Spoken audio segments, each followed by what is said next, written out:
Hamás afirma estar listo para empezar de inmediato las negociaciones sobre la aplicación de la propuesta de tregua con Israel en Gaza presentada por Estados Unidos. Con esta noticia comenzamos el informativo en Deutsche Welle. Yo soy Carol Guerrero, los saludo desde Berlín. Arrancamos con titulares. Medios de Qatar reportan que Hamás pedirá cambios que ellos califican como menores a la propuesta de tregua de Estados Unidos, que prevé un alto al fuego con Israel de 60 días. Además, contempla la liberación de rehenes y el aumento de ayuda humanitaria a Gaza.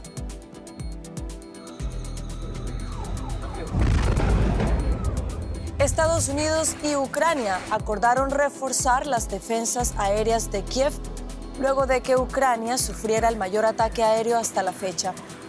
Las tropas rusas lanzaron más de 500 proyectiles hacia suelo ucraniano. Rusia se convierte en el primer país en reconocer al gobierno talibán de Afganistán casi 4 años después de que tomara el poder.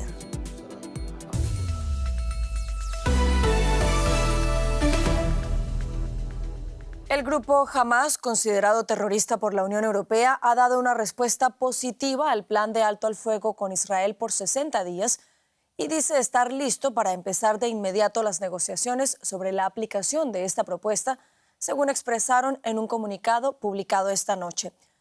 De acuerdo con medios cataríes, los palestinos pedirán algunos cambios que califican como menores en el texto de la tregua propuesto por Estados Unidos.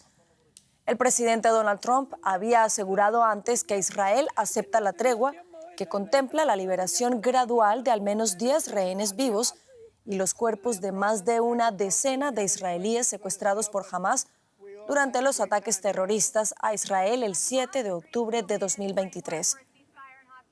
La propuesta estadounidense también incluye un aumento a la ayuda humanitaria para Gaza y una retirada parcial de las tropas israelíes del enclave. Ampliamos informaciones con la periodista Maya Siminovich, a quien saludamos a esta hora en Tel Aviv. Maya, buenas noches. ¿Cómo se interpreta ahí en Israel esta propuesta de Hamás y que este grupo da como positiva? Hamás ha declarado de manera oficial que aceptan la propuesta y que van a discutirla seriamente, y sí que van a efectivamente hablar de 3 puntos en los que no necesitan matizaciones. No son puntos pequeños, son puntos muy importantes relativos a la retirada militar israelí de la Franja de Gaza. Israel no contempla retirarse de algunos lugares como del corredor Filadelfia, que es el que separa a Gaza de Egipto. También quieren que haya garantías para que este alto el fuego de principio de 60 días sea algo permanente. Todavía sobre eso tienen que discutir. Y también sobre la ayuda humanitaria a Gaza, que piden que se cambie totalmente el plan que está ahora en acción por una empresa estadounidense y que vuelva a quien lo estaba haciendo antes, que era la ONU, la Cruz Roja y otras organizaciones humanitarias. Todo esto son cosas muy importantes, que es lo que se ha tratado, se ha escrito de manera genérica en este acuerdo, y que ahora van a tener que sentarse con este sí de Hamás, van a sentarse con los mediadores a verdaderamente llegar a un acuerdo que sea materializable.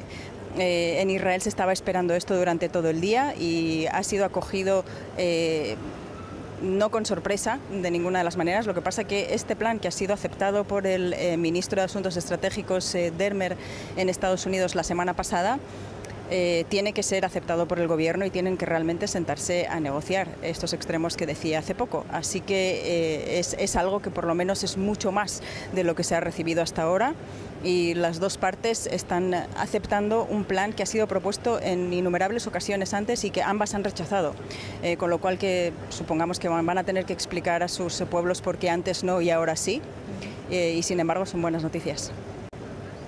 Así es, Maya Siminovich desde Tel Aviv. Gracias por estas informaciones.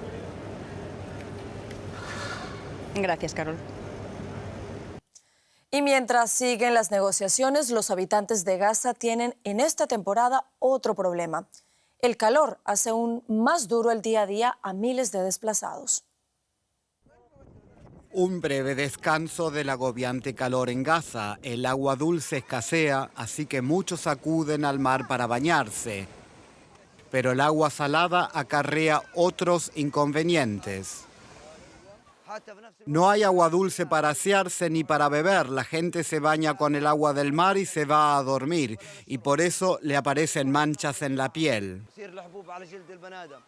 La playa de Han Yunes está repleta de carpas de plástico y nylon para personas desplazadas. Son muy calurosas, no hay electricidad para ventiladores y la gente se desespera por encontrar sombra. Vamos de la carpa al mar cada 10 minutos porque el calor es insoportable. Antes del 7 de octubre vivíamos, hoy no. Hoy soportamos humillación, guerra, hambre, falta de agua. No hay nada. Organizaciones humanitarias advierten de la propagación de enfermedades, algo que agrava aún más la catastrófica situación en Gaza. A esto se suma que Israel intensificó sus ataques en la franja. Según Naciones Unidas, más de 600 personas murieron cerca de los centros de distribución desde que la Fundación Humanitaria de Gaza, con sede en Estados Unidos, comenzó a operar en mayo. No dan alimento a la gente, sino que matan a la gente. No queremos ese centro de ayuda estadounidense. Deberían cerrarlo lo antes posible porque cada día mueren allí 100 personas. Israel niega que se haya producido un elevado número de víctimas en los puntos de reparto. Asegura que sus tropas solo efectuaron disparos de advertencia y que está investigando las denuncias de daños a civiles. Cambiamos de tema, vamos a Ucrania porque el presidente de ese país, Volodymyr Zelensky, afirma haber hablado con el presidente de Estados Unidos, Donald Trump, sobre el fortalecimiento de las defensas aéreas. La llamada se produce después de que Rusia lanzara un ataque masivo contra Ucrania que duró toda la noche utilizando cientos de drones y misiles. Kiev asegura que ha sido el mayor ataque aéreo de la guerra hasta la fecha. Recordemos que a principios de esta semana Washington había suspendido el suministro de algunas municiones de defensa aérea a Ucrania. Kiev fue atacada durante toda la noche. Este edificio en el distrito de Solomoniansk es uno de los objetivos del ataque aéreo de Moscú. Los residentes están aterrorizados por las oleadas de ataques con drones y misiles. El sótano tembló, todos nos quedamos allí rezando, incluso los niños rezaban. ¿Ves lo que está pasando? ¿Acaso hay algún objetivo militar de la OTAN aquí del que tengan tanto miedo? Aquí no hay nada, solo civiles normales, personas mayores y niños. Los trabajos de rescate y limpieza están en marcha, mientras los residentes esperan con ansiedad fuera del edificio. Afortunadamente nadie resultó gravemente herido detrás de mí cuando un dron Shahed impactó el edificio hace solo unas horas. La mayoría de las personas estaban dentro del refugio, pero todos en el vecindario están conmocionados. Sienten que los ataques a Kiev esta vez han llegado a su propia casa. La Fuerza Aérea de Ucrania afirmó que Rusia lanzó más de 550 drones y misiles durante la noche. Los ataques dañaron edificios y otras infraestructuras civiles. Los residentes dicen que sus opciones para mantenerse seguros son limitadas. O buscan refugio bajo tierra o esperan que la suerte los acompañe. Cuando vives tu tercer año en Ucrania, donde hay guerra todos los días y puede haber un ataque con drones, un ataque con misiles normales o balísticos, es como la lotería. Puedes ganar, puedes vivir o no. Los ataques aéreos rusos en Ucrania se han intensificado recientemente debido al estancamiento de las conversaciones de alto al fuego. Para los ucranianos de a pie, esto significa que la agresión de Moscú está lejos de terminar. Y entre tanto, Ucrania y Rusia realizaron un nuevo canje de prisioneros como parte de los acuerdos alcanzados el mes pasado durante la ronda de conversaciones en Estambul. Ningún bando dio a conocer la cantidad exacta de prisioneros que fueron intercambiados. El presidente ucraniano Volodymyr Zelensky dijo que la mayoría de los soldados de su país se encontraban detenidos desde 2022. Según el Ministerio de Defensa de Rusia, los prisioneros entregados por Kiev se encuentran actualmente en Bielorrusia. En las últimas semanas se han realizado varias rondas de intercambios. Y seguimos hablando de esta guerra en Ucrania con el periodista Ricardo Marquina, a quien saludamos a esta hora en Tallinn, Estonia. Ricardo, buenas noches para ti. Ahora parece que Estados Unidos sí va a apoyar la defensa aérea de Ucrania. ¿Qué lectura le das a este anuncio? Pues la lectura que le doy es que intentar comprender lo que la administración de Donald Trump tiene planeado para Ucrania le dará una enorme jaqueca a todo aquel que lo intente, porque Trump dice una cosa un día y al día siguiente exactamente la contraria. Lo que sí que podemos deducir es que después de estas dos conversaciones con Putin ayer y con Zelensky hoy, es que Trump ha comprendido ya finalmente que Putin no quiere la paz dialogada en Ucrania, sino imponer un ultimátum, una capitulación total de Ucrania, y que después de estos ataques masivos, el de ayer es masivo, pero el de esta madrugada, pero es uno más. Llevamos un mes así que sin duda Ucrania necesita apoyo en esa defensa antiaérea, porque lo que ha trascendido de esa conversación con Zelensky es que Trump está dispuesto a ayudar en defensa aérea, no así en misiles HIMARS, misiles de ataque de precisión, pero sí en defensa aérea, que, como la evidencia muestra este último mes, es lo que más desesperadamente necesita ahora mismo Ucrania. Ricardo, hablábamos también del intercambio de prisioneros que ha tenido lugar en medio del que Kiev ha calificado como el mayor ataque ruso aéreo hasta la fecha. ¿Cómo se interpreta este canje de prisioneros en esta situación? Bueno, lo que podemos sacar en claro de que se esté cumpliendo los intercambios, tanto de prisioneros como de enfermos, como también de cadáveres, es que al menos se están cumpliendo lo que se firma. En los acuerdos firmados el mes pasado, en junio en Estambul, uno de los principales acuerdos, si no el más principal, era el intercambio de prisioneros menores de 24 años, enfermos, en graves condiciones físicas, y todo eso se está cumpliendo, con lo cual lo que podemos traducir es que cuando haya una hipotética firma de alto el fuego, ese acuerdo muy probablemente sí se vaya a cumplir. Pero, de todos modos, viendo cómo se está desarrollando la guerra y las pocas ganas que hay por parte de Moscú de llegar a un alto el fuego real, pues y perdónenme el tono melodramático, esta gota de esperanza es eso, una gota en un mar de desesperanza. Ricardo Marquina en Tallinn, gracias por estas informaciones y por este análisis.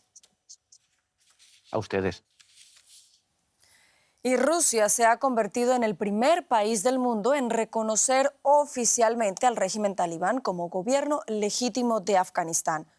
Una decisión que rompe con el consenso internacional mantenido desde la llegada de los fundamentalistas al poder en 2021.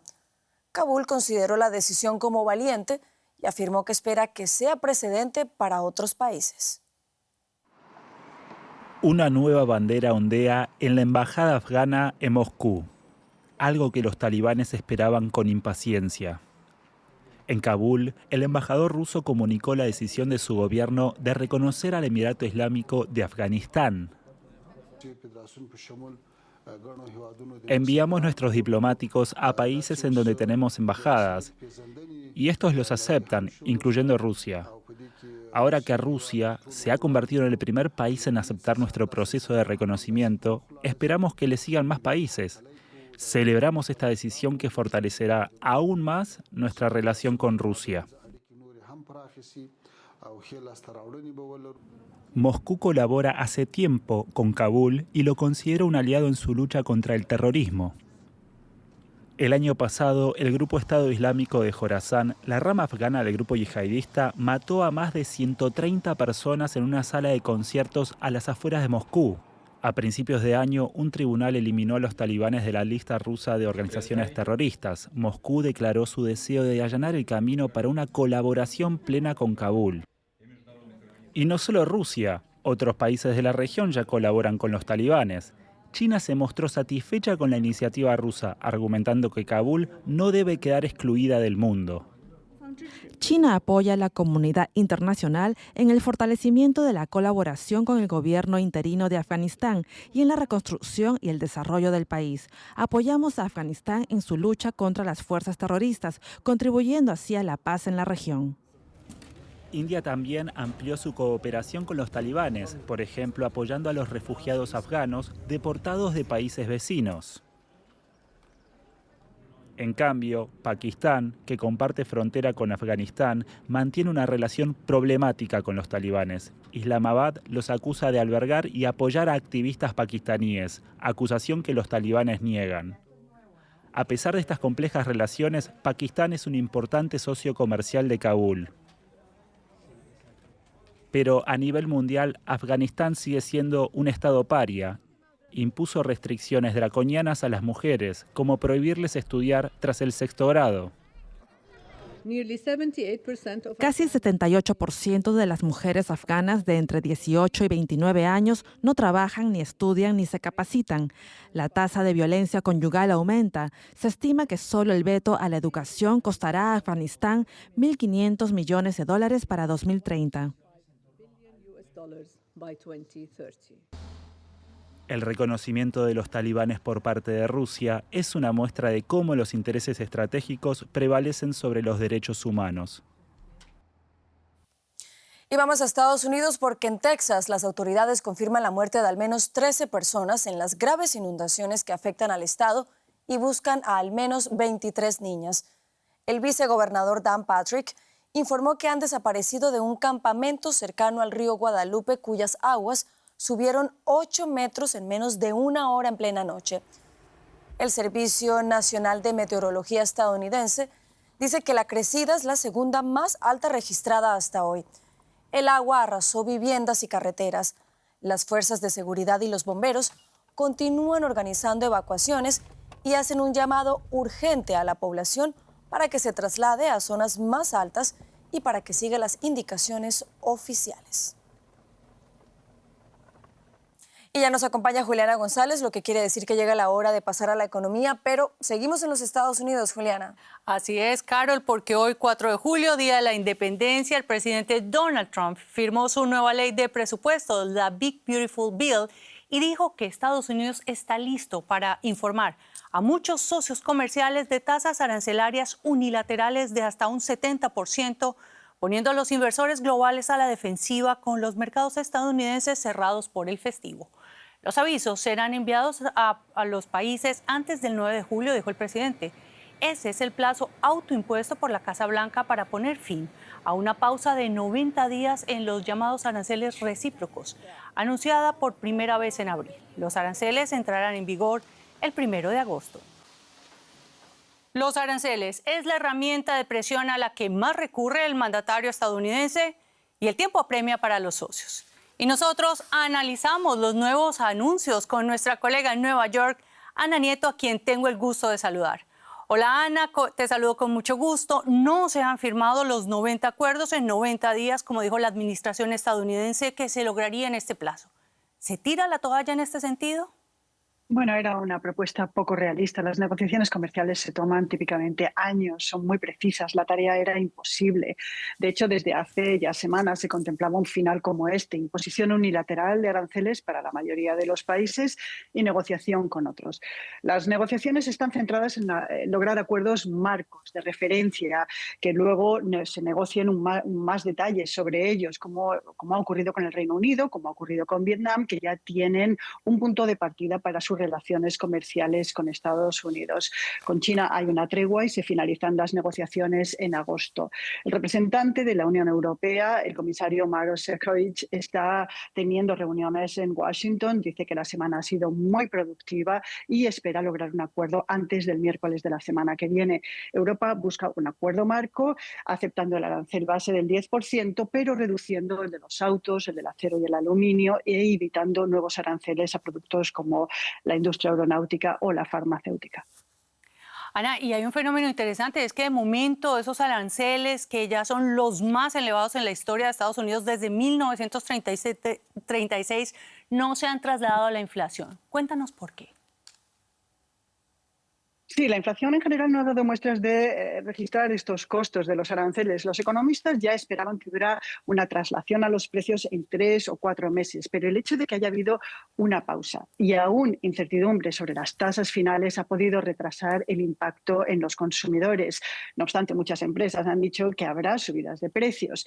Inicialmente las compañías han podido esperar porque han anticipado compras, porque luego han preferido absorber los costes en sus márgenes para no perder ventas ventas o volúmenes o clientes, porque mucho menos cuando tenemos un consumo que está cayendo, como se ha visto en las cifras del PIB de los 3 primeros meses. La Fed, de hecho, sigue muy pendiente de la inflación y el presidente Jay Powell ha dicho que si no hubiera sido por los aranceles, las tasas estarían bajas.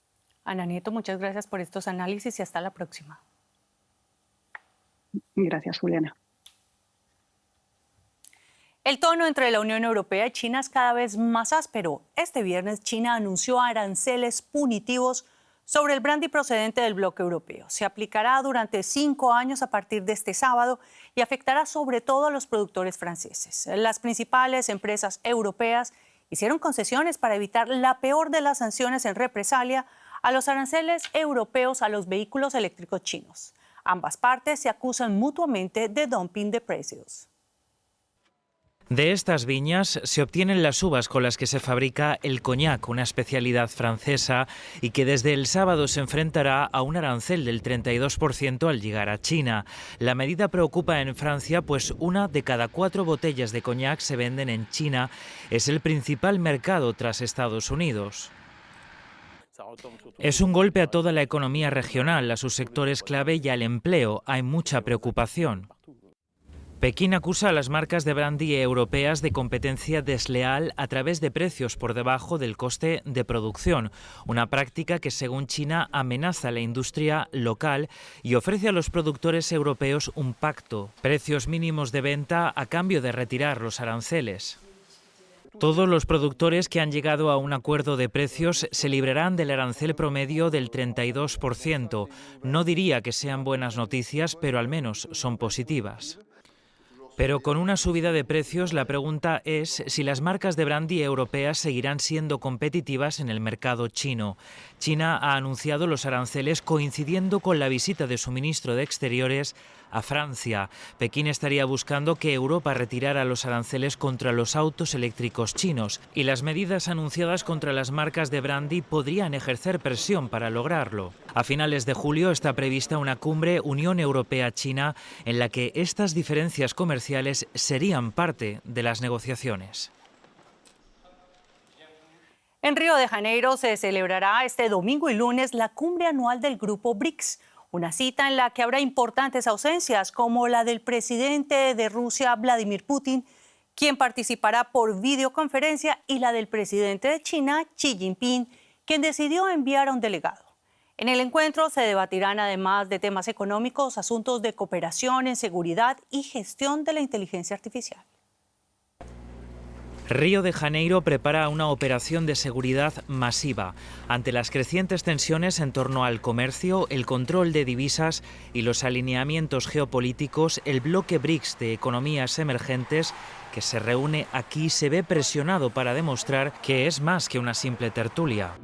Las siglas BRICS corresponden a Brasil, Rusia, India, China y Sudáfrica. Comenzaron como una designación de los analistas, pero luego se convirtieron en un club formal.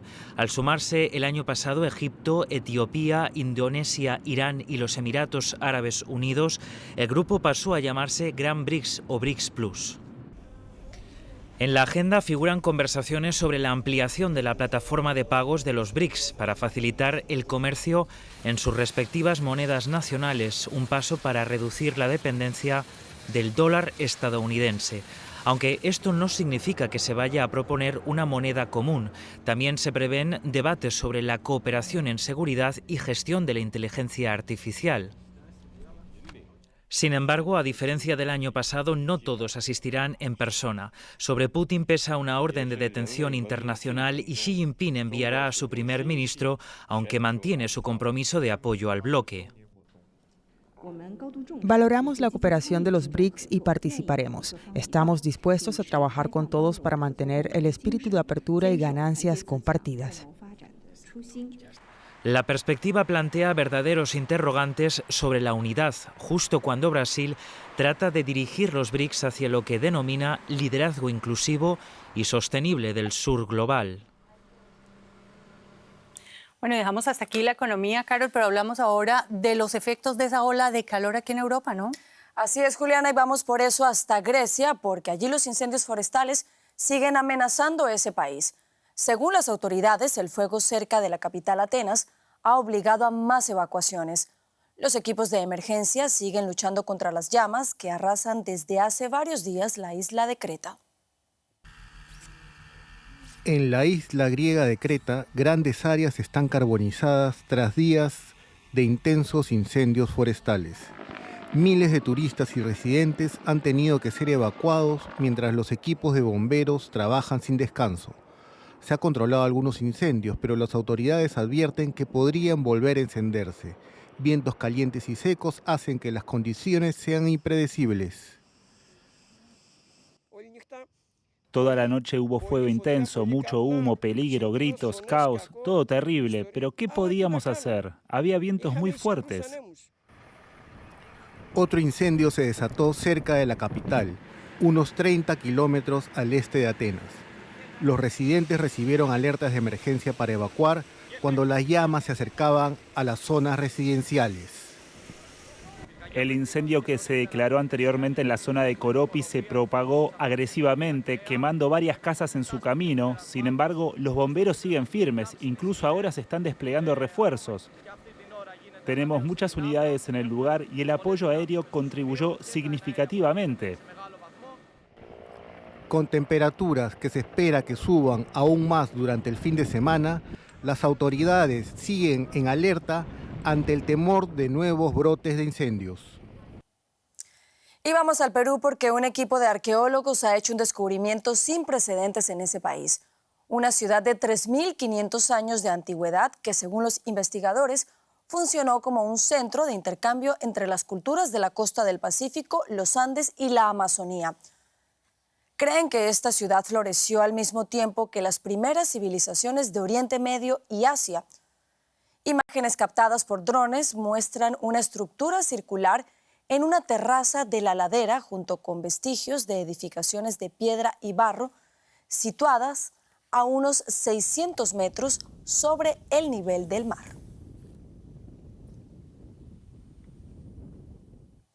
Y con esto llegamos al final del informativo. Continúen conectados a Deutsche Welle. Yo los espero en menos de una hora con más noticias.